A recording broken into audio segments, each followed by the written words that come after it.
Hamba Daramang berasal dari seberang. Jika tuan hamba sudi, hamba mohon berbakti kepada tuan hamba.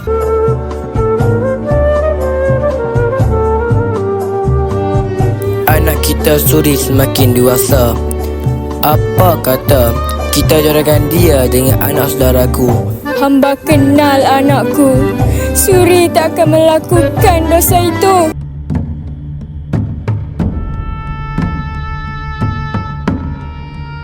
Masudi dan Daramang bermuka di dalam rumah. Sungguh nista perbuatan mereka.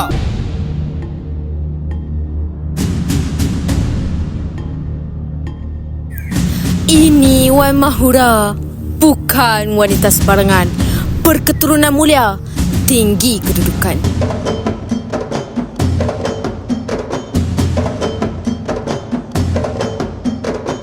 Hamba bersetuju, Datuk. Biarlah orang muda perkasa menjadi ketua. Dapat menimba pengalaman dan menguji kepimpinan.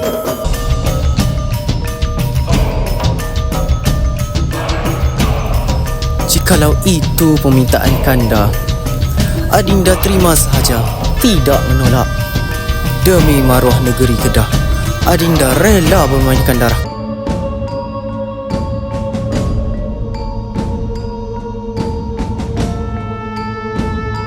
Pulau ini akan binasa. Padang jarak, padang terkukur. Pulau Langkawi tidak akan aman selama 7 keturunan.